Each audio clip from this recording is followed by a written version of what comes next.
시청자 여러분 안녕하십니까, 박종진입니다. 오원춘처럼 제주 올레길 살인범에게도 무기징역이 만약 선고된다면은 법원 앞에서 분신하겠다. 지난 여름 제주 올레길에서 살해된 40세 여성의 남동생이요, 자신의 블로그에 쓴 글입니다. 살인마 오원춘이 사형에서 무기징역으로 감형되자 자신의 누나를 살해한 범인도 징역형을 받지 않을까 우려해서 쓴 글입니다. 오원춘에게 목숨을 잃은 피해자와 유족이 얼마나 큰 아픔과 고통을 겪고 있을지 공감한다. 잔인하죠. 네, 20대 여성을 352족 종이장처럼 토막 난도질을 했죠. 있을 수 없는 일인데요. 하여튼 올레길 그 피해자, 그 누나, 동생이 쓴 글입니다. 누나를 죽인 범인이 무기징역을 선고받는다면 사회의 경종을 울리기 위해, 누나의 한을 풀어주기 위해 법원 앞에서 분신하겠다. 참 안타깝습니다. 네, 판사, 재판장들도 고민 무척 하시겠죠. 법원의 판결은 어떠한 경우에도 억울한 사람이 없어야 되고요. 또한 법원의 판결은 잠재적인 범죄에 대해서도 강력히 경고를 해야 됩니다. 제주 올레길 사건에 대한 판결, 억울한 사람 없도록 명료하게 내려지길 기대합니다. 오원춘 사건이 정말 잔인했는데요. 네, 하여튼 오원춘 사건 그 피해자 가족들, 그리고 올레길 피해자 가족들도 하루속히 마음의 상처 치유되기를 기도하겠습니다. 박근혜 후보는 정수장학회 기자회견을 하고 욕을 바가지로 뽑고 있다. 박 후보는 고 김지태 씨 유족의 주식 반환 소송과 관련해 발언을 번복하고 박정희 대통령 시대의 외교 라인으로 활동하던 최필립 이사장의 거취 문제도 밝히지 않았다. 뻥이 진중권 교수는 박 후보의 두뇌는 백지 상태다 라고 후평했고, 민주통합당은 역사 왜곡과 고집불통이라며 쏘아붙였다. 5.16과 인혁당에 이은 과거사 3탄, 정수장학회 논란과 떠오르는 대선 이슈들, 김만흠 한국정치아카데미 원장, 황태순 위즈덤센터 수석연구원, 홍성걸 국민대 행정학과 교수, 곽동수 중실사이버대학교 교수를 만나 대선 D-58 스텝고인 박근혜와 대선 쟁점들을 쾌도남마해보자. 네, 정치권 소식 짚고 가겠습니다. 대선이 2달째 남지 않은 가운데 대선 수자 3인의 경쟁이 더욱 뜨거웠습니다. 서로 패스미스하고 난립니다. 박근혜 후보의 정수장학회 기자회견 논란에 이어서 문재인 캠프의 친노 인사 전격 후퇴, 그리고 안철수 후보의 신당 창당설, 일주일 동안요, 쟁점이 한두 가지가 아니네요. 정치 전문가 4분 월요일마다 모시겠습니다. 김만흠 정치 아카데미, 한국정치 아카데미 원장, 황태순 위즈덤센터 수석연구위원, 홍성걸 국민대 행정학과 교수, 곽동수 숭실사이버대학 교수, 어서 오십시오. 안녕하십니까? 안녕하세요. 네, 안녕하세요. 네, 우리가 시간이 60분 해도 금방금방 가니까 빨리빨리 진행하도록 하겠습니다. 자, 정수장학회 논란부터 오늘 첫 주제가 이거니까. 자, 우리 최고 연장자이신 우리 좀 시작부터 말씀이 좀 이상하신데요. 다른 데서 그 얘기했으면 좋겠어요. 그래요? 네.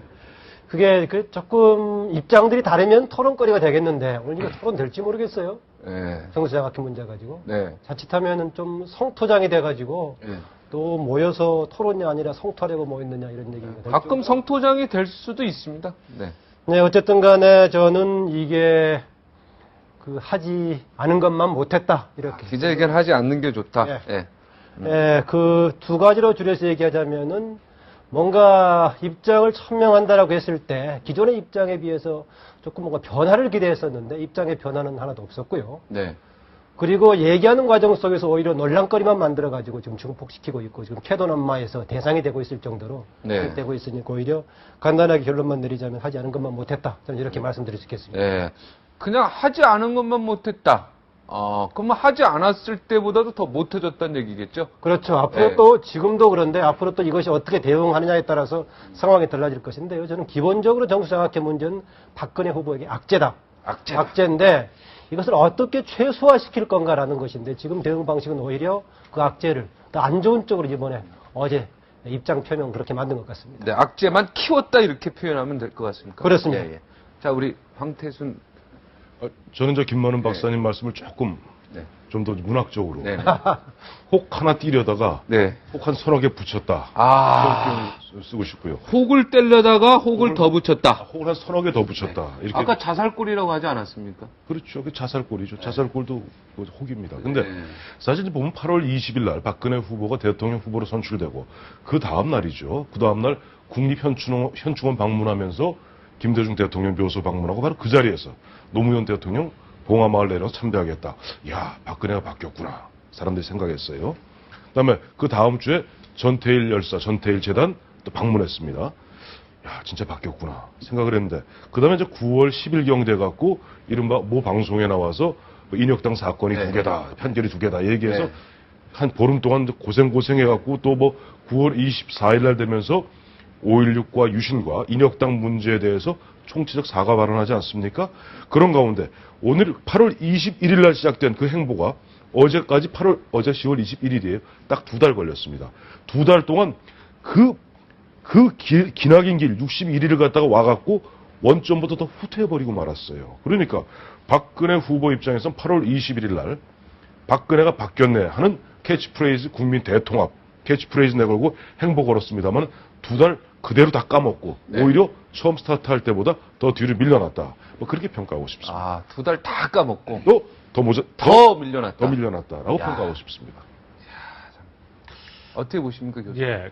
기자회견 한 목적이 무엇이었을까요? 아마 다들 알고 계실 겁니다만 정수장학회 문제로부터 벗어나겠다라고 하는 거였잖아요. 이걸 이제 털고 가겠다. 이제 여기서 끝내고 새롭게 이제 앞으로는 정책 논의하자. 뭐 이런 목적이었을 텐데 정작 해놓고 보니까 안 해도 될 말씀을 여러 가지를 하셨어요. 네. 사실은 뭐 이 김지태 씨가 뭐 부정축제자였다 뭐 이런 얘기 할 필요 있었을까요? 거기서 또 여전히 기본재산은 문화방송 주식 30%와 부산일보 주식 100%인데 네.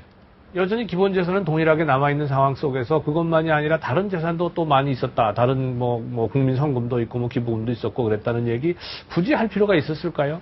또 그 판결에 관한 문제, 강압성에 관한 문제는 이미 다 여러 차례 나와서 모든 국민들이 대부분 알고 있는 상황인데 그걸 굳이 강압성이 없었다고 얘기할 필요가 굳이 있었을까 하는 거죠. 그래서 제가 보기에는 저는 이걸 처음에 그 기자회견을 한다고 했을 때 결국 그동안에 개인 박근혜로서는 거기에 11년을 이사장을 했지만 그러나 사실 법적으로는 아무 힘이 없는 거 아니겠습니까? 그러니까 그런 입장에서 내가 할 수 있는 게 없다라고 얘기했다면 지금은 공식적으로 집권 여당의 대통령 후보로서 이것이 문제가 되고 있으니까 공익성에 부합하도록 이것을 바꾸어줬으면 하는 것이 여당 대통령 후보로서의 간절한 바람이다.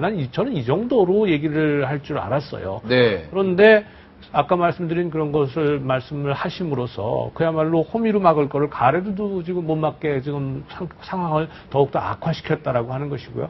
이 모든 책임은 나중에 다시 우리가 논의하겠습니다만은 결국은 새누리당의 지금 박근혜 선대본부가 이게 시스템에 의해서 움직이는 것이 아니라 개인에 의해서 움직이는 것이 아니냐 하는 의구심을 굉장히 강하게 갖게 만들고 있다. 이렇게 법조인 출신들도 많이 있는데요.